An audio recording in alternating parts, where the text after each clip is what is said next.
Good morning, viewers. You're watching Republic TV. My name is Priyanka Das and welcome to today's segment of Quick Morning, where we delve into the latest news and updates from around the country and across the world to set the tone for your day.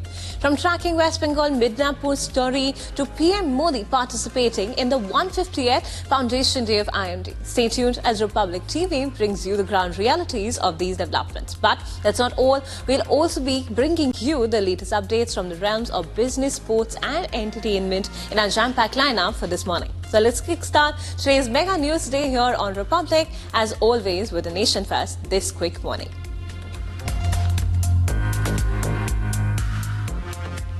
Prime Minister Narendra Modi will participate in celebrations of the 150th Foundation Day of the India Meteorological Department today at the Bharat Mandapam, New Delhi.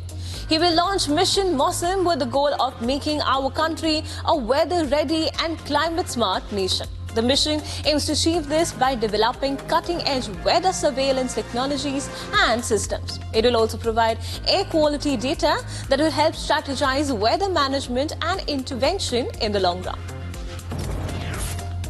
President of Singapore Tharman Shanmugaratnam will be on a 5-day visit to India beginning today. With an aim to give new momentum to the ties between the two countries, it will be Shanmugaratnam's first visit to India as the Singapore president. Shanmugaratnam will hold discussions with the President Droupadi Murmu, who will also host a banquet in his honor. Announcing the visit, Shanmugaratnam's visit will also mark the beginning of the celebrations of the 60th anniversary of establishment of diplomatic relations between India and Singapore. Police launched a search for a school principal after booking him for alleged rape of a former student on the sidelines of an alumni meet in Bharuch of Gujarat. The complainant stated that the principal had sexually assaulted her in the past also when she was a class 10 student. The incident wasn't reported by her as the accused threatened her into silence. A man from Kerala's Thrissur district who had travelled to Russia in search of job prospects was killed after he was forced to fight in the ongoing conflict with Ukraine. The deceased was identified as Binil Babu, a native of Kutanelur in Thrissur district. The West Bengal government ordered a CID probe into a death of a woman and 3 others falling critically ill, allegedly following administration of the expired intravenous fluid. A 13-member committee formed by the State Health Department will investigate the matter parallelly. Now, the decision was taken at a review meeting chaired by Chief Minister Mamata Banerjee with senior officials of the Health Department. We will investigate it from all angles. Parallelly, departmental committee, the expert committee, which is technically qualified to look into the medical side of it or the treatment side of it, they will look into the technical aspects also, or the medical side of it. And both the inquiries together will give us an impression as to what transpired, why it happened, and how we can prevent it for future. AAP MLA Mohinder Goyal appeared before Delhi Police's anti-auto theft squad after he was issued 2 notices over his alleged connection with a syndicate of the illegal Bangladeshi immigrants. The first notice was issued on Saturday and the second the next day, directing him to appear before the investigating team. Goyal, who represented Ritala in the outgoing Delhi Assembly, was summoned after documents seized from the immigrants reportedly bore his signature and seal. The Shiv Sena Eknath Shinde faction has launched a strong critique against Uddhav Thackeray and Sharad Pawar, with senior leader Ramdas Kadam condemning their involvement in the Balasaheb Thackeray Memorial Committee. Kadam accused Uddhav and Aditya Thackeray of betraying Balasaheb Thackeray's legacy by aligning with the Congress party. He argued that their actions disqualified them from being part of the committee, labeling it as a sin for the Thackeray family to join forces with Congress. In his attack, Kadam also targeted Uddhav's Shiv Sena UBT, alleging that their previous criticisms of BJP leaders, including CM Fadnavis and PM Modi, had turned into praise due to fear of legal repercussions. Uddhav Thackeray हो, आदित्य ठाकरे हो, इन्होंने शिवसेना प्रमुख के विचारों को इसका पायमल्ली किया है, अवमान किया है शिवसेना प्रमुख का। कांग्रेस के साथ में जाके हिंदुत्व का साथ छोड़ा है। तो इनको सूचना प्रमुख का नाम लेने का अभी अधिकार नहीं है। तो जो समिति गठित की है, वायु समिति सूचना प्रमुख की, वो सूचना प्रमुख के समिति का गठित का अध्यक्ष किया है, वो उसका खारिज किया जाए। आदित्य ठाकरे का या उद्धव ठाकरे का नाम ये ठहरा भी आज की मीटिंग में मंजूर हुआ। India has successfully carried out field evaluation trials of the indigenously developed third-generation anti-tank guided missile Nag Mk2. The trials were conducted recently at a firing range in Rajasthan's Pokhran in the presence of senior army officers. Defence Minister Rajnath Singh congratulated the DRDO, the Indian Army and the industry for the successful field evaluation trials of the entire weapon system of Nag Mk2. Leader of the opposition Rahul Gandhi launched a scathing attack on AAP chief Arvind Kejriwal over their alleged silence on the Adani issue. Addressing a public rally in Singapore, Gandhi questioned Kejriwal's inability to speak out against billionaire Gautam Adani, who has been accused of bribery and fraud in the US. The leader of the opposition alleged that the Kejriwal has not uttered a word against Adani, implying that they are protecting the billionaire's aegis. बड़ी बड़ी कंपनियां हैं, Adani, Ambani, Tata, Birla,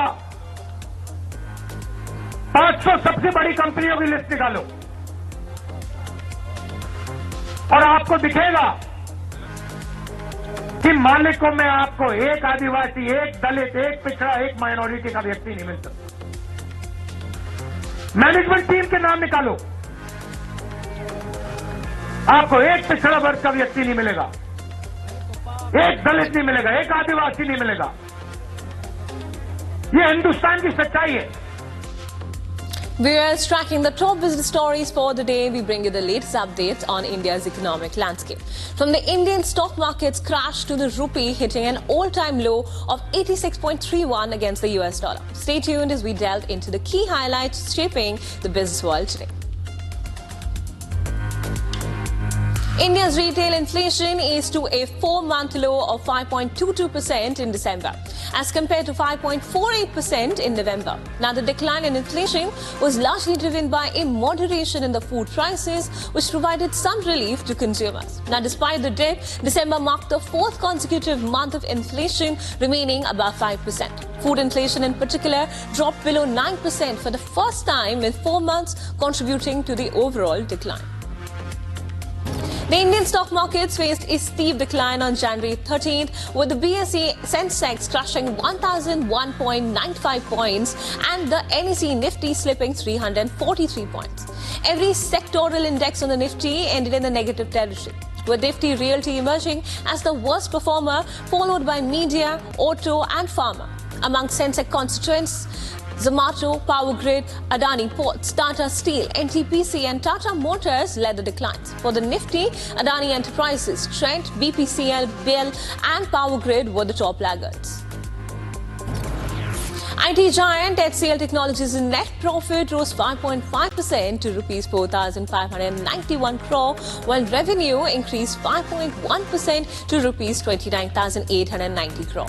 The company's services constant currency revenue grew by 2.2% quarter-on-quarter and 4.9% year-on-year, while the digital revenue saw a robust 6.3% growth, underscoring the strong demand for its digital transformation offerings. In a significant announcement, the HCL Technologies declared an interim dividend of Rs 18 per equity share, which includes a special Rs 6 per share dividend to commemorate 25 years of its public listing. This marks the 88th consecutive quarter of dividend payouts by the company, demonstrating its commitment to delivering value to shareholders. At CES 2025, Realbotics, an American tech company, introduced its groundbreaking AI creation, Aria, a human-like expressions robot designed to act as a female companion. Priced at Rs 1.5 crore, Aria boasts lifelike features, customizable appearances and realistic facial expressions, making her a standout product at the event. Realbotics CEO emphasized the importance of creating robots that convey emotion through facial expressions. The rupee slide show went on for the second straight session as it crushed 27 paise to hit a new lifetime low of 86.31 against the US dollar. A record surge in crude oil prices sustained outflow of foreign capital and a negative trend in domestic equity markets were the main reasons for its downfall.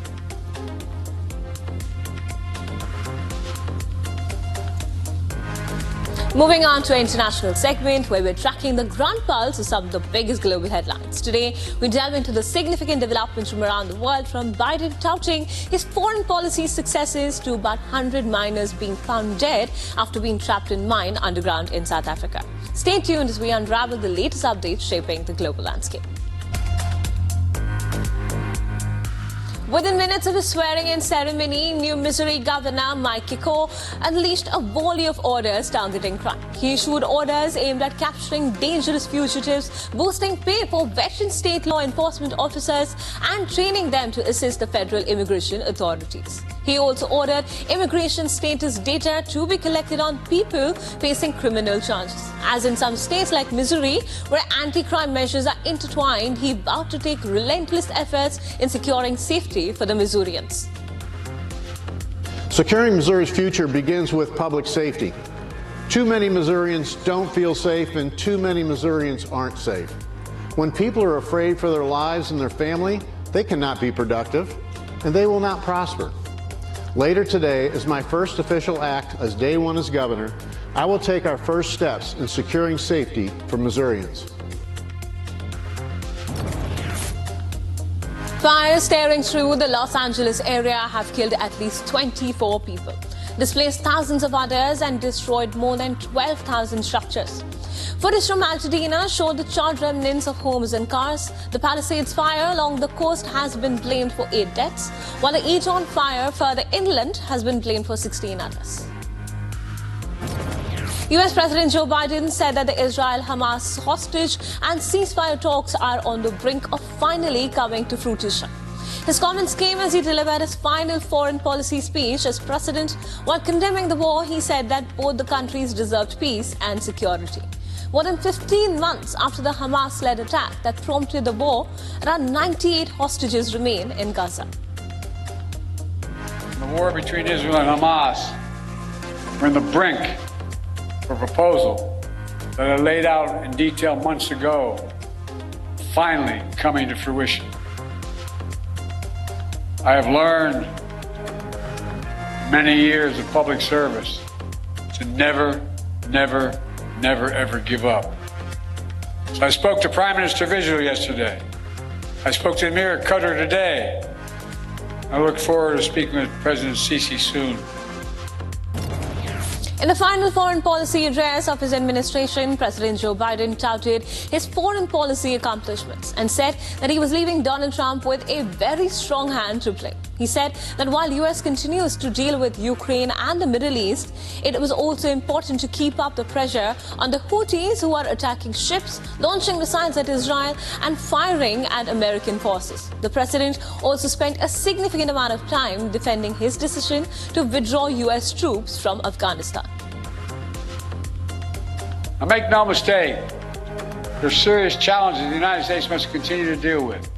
In Ukraine, in the Middle East, in the Indo-Pacific, must keep the pressure on the Houthis, who are attacking ships in the Red Sea, launching missiles at Israel, and firing at American forces. Must deter North Korea as they rattle their saber and draw closer to Russia. New challenges will certainly emerge in the months and years ahead.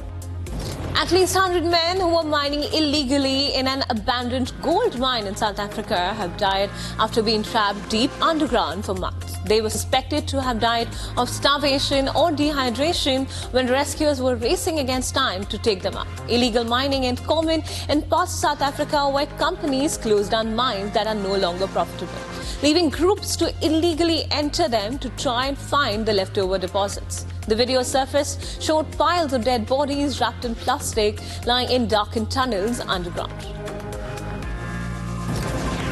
Relatives of hostages, wounded soldiers and reservists gathered in Jerusalem and called on the government to release the hostages only through victory over Hamas. The protesters marched from near Israel's parliament towards the city's iconic George Bridge, shouting slogans against humanitarian aid delivery to Gaza and prisoner exchanges. This comes after US and Arab mediators made significant progress overnight toward brokering a ceasefire in the Israel-Hamas war and the release of scores of hostages held in the Gaza Strip.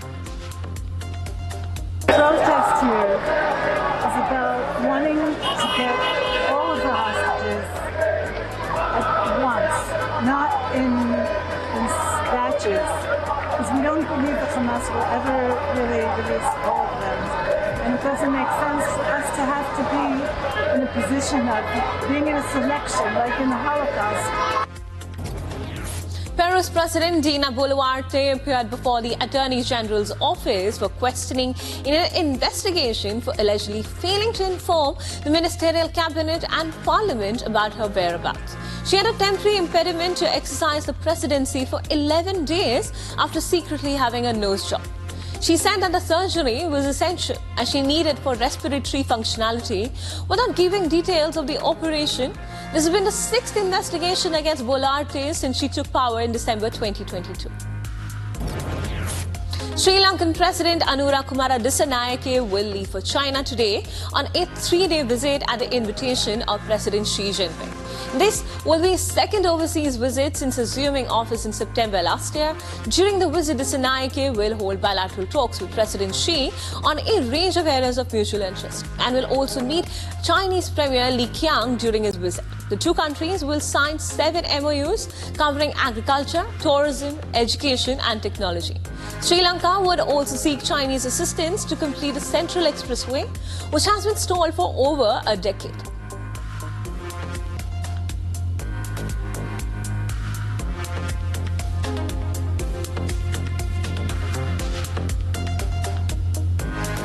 Hikers were seen enjoying an early morning walk in the snowy landscape of Brocken in the Harz mountain range in northern Germany. Brocken is the Harz mountain highest peak as well as in northern Germany, standing 1,141 meters above sea level. Europe has been hit by heavy snow and sub-zero temperatures in the past week, causing widespread disruption across the continent, particularly in the UK and Germany, with several major airports forced to suspend flights.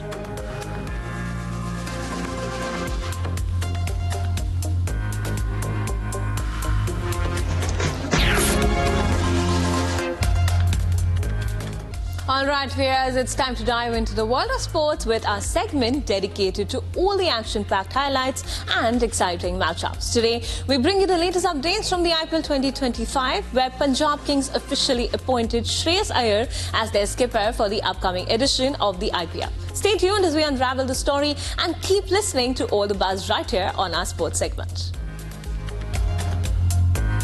Australia named their 15-strong squad for the Champions Trophy 2025, led by Pat Cummins. Cummins, Josh Hazlewood and Mitchell Marsh, all of whom are not part of the test squad to Sri Lanka, have been included in the preliminary squad. Cummins played through an ankle injury during the Border Gavaskar Trophy, while Josh Hazlewood suffered a calf strain during the Brisbane Test and hence was ruled out of the action for a month.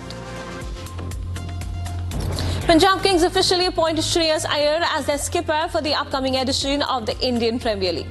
He was picked by the franchise for a whopping rupees 26.75 crore in the mega auction and will be working with head coach Ricky Ponting. Shreyas Iyer is looking forward to joining hands with Ponting yet again and lauded the latter for the way he works as a coach. Iyer also pointed out Ponting is a thorough professional as a coach and owns up to responsibilities as well. Former Australian opener David Warner has been signed up to play for Karachi Kings in his first appearance in the Pakistan Super League. Warner was among the 44 players in the Platinum Draft for PSL 2025. Warner is on a run-scoring spree in the Big Bash League, where he scored 324 runs in 8 innings at an average of 54. He has smashed 3 half-centuries for Sydney Thunder in the ongoing Australian League. Australia announced their squad for the two-match away test series against Sri Lanka with a few regulars resting. While Maxwell is not in the squad, uncapped all-rounder Cooper Connolly has been handed a maiden test call-up. Speaking on the snub, Maxwell said he wanted to be on the Sri Lanka tour but understands the rationale behind his absence. South Africa have announced their 15-member squad for the upcoming Champions Trophy to be held in Pakistan and the UAE from February 19. The Proteas will face Afghanistan in their opening game of the tournament on February 21st at the National Stadium in Karachi and have to face Australia and England in their other group matches in Rawalpindi and Karachi respectively. Themba Bavuma will lead South Africa in the marquee tournament. Afghanistan Cricket Board announced their 15-member squad for the upcoming ICC Champions Trophy 2025, which is scheduled to start from February 19th and will take place in Pakistan and Dubai. Hashmatullah Shahidi will lead Afghanistan in their maiden Champions Trophy 2025. Afghanistan confirmed their berth for the Champions Trophy following their impressive performance in the ODI World Cup 2023 and the last edition of the T20 World Cup 2024, where they were the semi-finalists. Delhi senior wicketkeeper batter Anuj Rawat joined his new IPL team Gujarat Titans' training session in Surat. Despite the state team's ongoing camp at the Arun Jaitley Stadium ahead of its next round Ranji Trophy match against Maharashtra at Rajkot. At a time when the BCCI brass is adamant that players should give precedence to the red ball cricket during the season, Rawat attending an IPL camp only a week before the commencement of the red ball season is a clear indication of where his priorities lie. Novak Djokovic survived a first-round Australian Open scare against Grand Slam debutant Nishesh Basawa-Reddy. Fighting down from a set-down to win 4-6, 6-3, 6-4, 6-2, Basawa-Reddy, aged just 19 and world number 107, showed super power, stamina and nerve to claim the opening set at the Rod Laver Arena. A particularly impressive feat, considering the American only turned professional last month and was appearing in Australia as a wildcard. Nick Kyrgios says he may have played his last singles tie at the Australian Open. After a disappointing straight sets defeat to Scott Jackie Fernley marred by more injury struggles, Kyrgios has declared that his body is unlikely to sustain another tilt at singles at the Melbourne Park. World number one Yannick Sinner emerged victorious 7-6, 7-6, 6-1 against Chile's Nicolas Jarry at the Rod Laver Arena to book his place in the second round of the Australian Open. The Italian, back at the site of his maiden Grand Slam triumph, admitted the match could have gone either way in the early stages. Jarry, ranked number 36 in the ATP rankings, was a formidable first-round opponent. Buoyed by a lively contingent of Chilean supporters, he pressed Sinner early, generating 2 break points in the opening set. However, Sinner's composure in the high-pressure moments defined the match.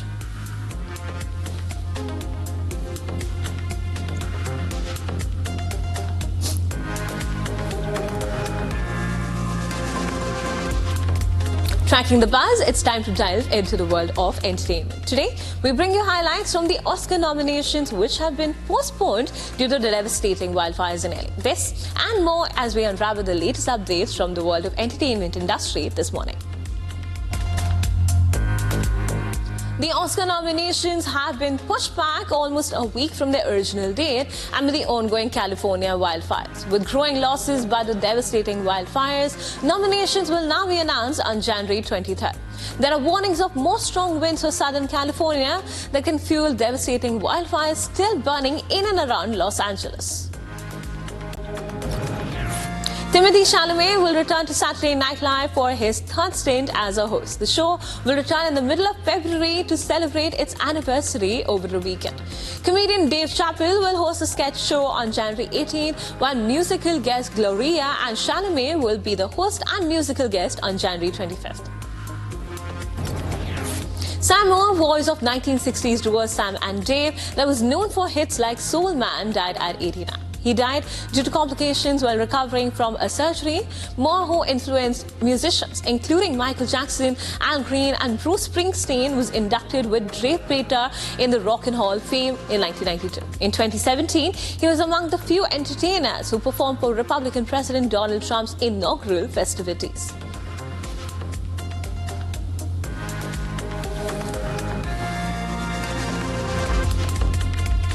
And that's a wrap for today's segment of Quick Morning. Don't go anywhere, viewers, as we'll be right back tracking the top headlines and biggest stories from across the globe only on Republic TV.